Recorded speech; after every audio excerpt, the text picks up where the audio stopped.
Hello dear students, welcome back to channel GS commerce classes. इस video में मैं अभी आपके साथ में शेयर कर रहा हूँ अप्रैल 2024 एटीकेटी पेपर टीवाई बीकॉम। चलो सब्जेक्ट मुझे बता दो। सब्जेक्ट है आपका कॉस्ट अकाउंटिंग। कौन सा है? Cost accounting. हम लोग जिसको एकदम शॉर्ट में बोल सकते हैं सीए का पेपर है जो कॉस्ट अकाउंटिंग टीवाई बीकॉम अप्रैल में आया था। क्या सेम उसी तरह से आएगा? नहीं माय डियर फ्रेंड्स, ये अभी आपके साथ में मैं सोल्यूशन भी करूंगा और लेकिन लगभग आपका सेम क्वेश्चन आता है, खाली नंबर बदलेंगे। क्या हो गए? तो इसके लिए मैंने आपको देख सकते हैं, आप लोग स्टार्टिंग में मेंशन कर दिया हो कि ऐसा होगा आपका 24 अक्टूबर का, मतलब 24 ठीक है। 24 मतलब 2024 तारीख को जो अक्टूबर में पेपर होने वाला है कॉस्ट अकाउंटिंग का। मे भी देखो पेपर बने तो सेम होगा, खाली बदली क्या होगा? नंबर्स बदली होगा। तो अगर आप लोग इस वीडियो को पूरा देखते तो आपको आंसर तो मिलेगा ही, और ये पीडीएफ भी अगर आपको चाहिए, जो भी स्टूडेंट्स को अगर पीडीएफ चाहिए, कैसे मिलेगा पीडीएफ मैं आपको बता दूंगा। जस्ट आपको करना क्या है, वीडियो को पूरा एंड तक देखना है और ये पूरा की पूरा पीडीएफ क्या कर सकते हो आप लोग हमसे ले सकते हो। फिर से मैं बोल रहा हूँ, कौन सा क्वेश्चन आप लोग देख सकते हो? अप्रैल 2024, ठीक है। अप्रैल 2024 का पेपर है और जो कि अभी जो पेपर होने वाला है अक्टूबर में, अगर आप इसको सॉल्व करते हो और लास्ट 2 साल के पेपर को सॉल्व करते हो तो मेरी गारंटी है आप लोगों को कॉस्ट में मोर देन द 80 मार्क्स मिलेंगे। ठीक है, चलो शुरुआत करते हैं। सबसे पहले विद आंसर अभी हम लोग स्टार्ट कर रहे हैं, ठीक है। आंसर के साथ में dash is not example of variable cost, तो यहां पर आएगा फैक्टर एंड ये आपका फिक्स कॉस्ट है dear friends. Done sir, done. Cost per unit will remain constant when the volume of the output increase or decrease is called variable। Increase और decrease होता है जिसके ऊपर डिपेंड होता है, इसको बोलते हैं variable. Cost of locked up capital is a part of carrying cost. Purchase order are place, हम परचेस कब करते? जब रीऑर्डर लेवल को वो क्या कर देता है? रीच कर देता है। Remuneration system in which wages paid on the basis of hours spend in the production, इसको हम लोग बोलते हैं time rate system. Under health से premium plan bonus is paid on 50% time से।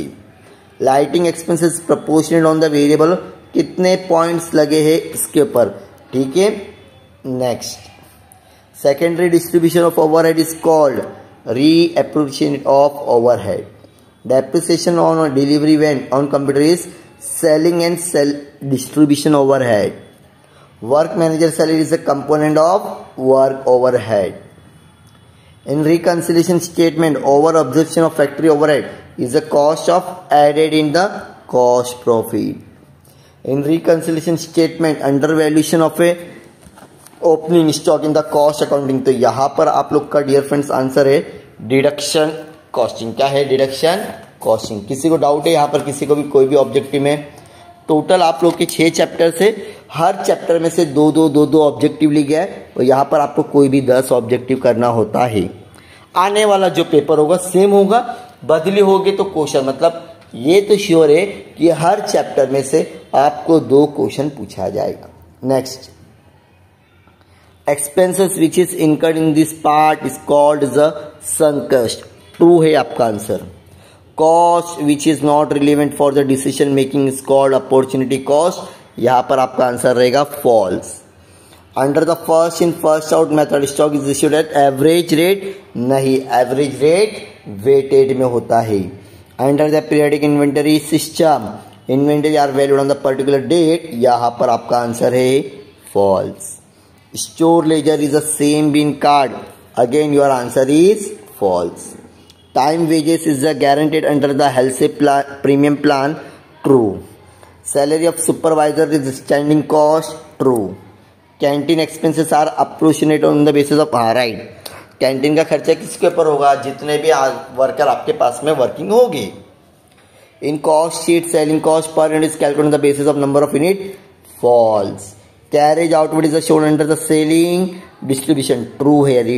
Loss on sales of asset is record in the cost accounting, no, यहाँ पे profit और लॉस कुछ भी शो करना नहीं पड़ता है। Under the recovery of factory overhead in cost accounting will be deducted financial, false, यहाँ पर भी क्या रहेगा?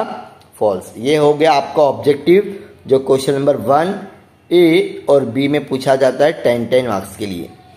तो यहाँ से आपको मिल सकते हैं टोटली 20 मार्क्स। अब इसके बाद में कौन सा क्वेश्चन आया डियर फ्रेंड्स, जरा देख सकते हैं आप लोग।